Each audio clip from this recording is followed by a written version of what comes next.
He slowly panned the congregation gathered on that cool Sunday morning, the first day of September 1985. His thoughts seemed to spell out a dozen questions.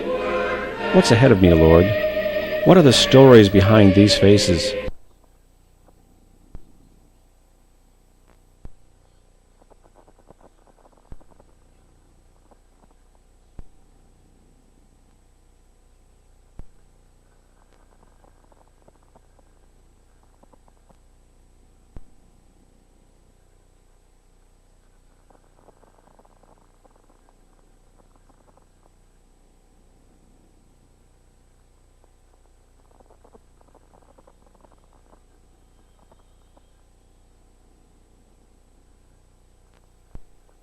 In worship today, uncharacteristically silent, I pondered how I respond to this morning. My response is one of reflection that in these past months I have become increasingly aware of God's grace that's been operative in my life. A word that we use in the covenant is prevenient grace, a grace that reaches out before we're aware that it's coming to us. Whereas I preached in my candidating sermon, I was born into a Christian home. I was born into a home much like your homes, where they took me to nursery and the Sunday school, where I learned very early about the love of God in Jesus Christ. And I began to respond to that slowly along the way through many helping hands like Dave mentioned in the sermon. People who looked out for me, who shook my hand, who cared for me.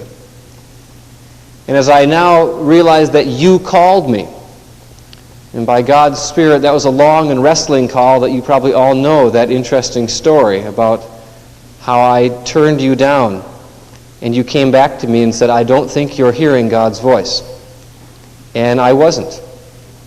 And how it was a long and painful process to come here to serve this church. The response today I have is that I will seek to be faithful to God who calls me, to His Spirit who prompts me, and to His Son who inspires me. And I hope that you too, as we join in ministry together, will be faithful. We don't have to be successful. We don't have to do big and fancy things, but we must be faithful. It's with those words that I excitedly begin my ministry with you.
The good news is I have discovered God's will for my life. And that is to be the pastor in another church.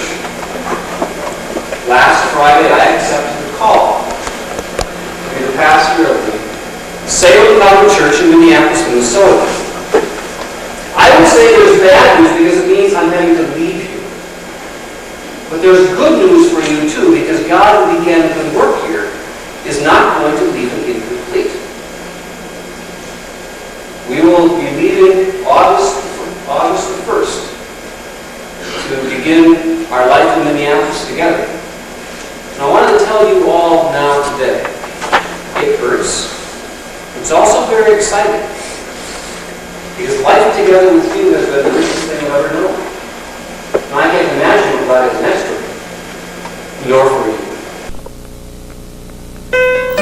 This chapter has come to an end, but the stories with Don, Martha, Isaac, Luke, and Elizabeth, as our very special friends, will go on.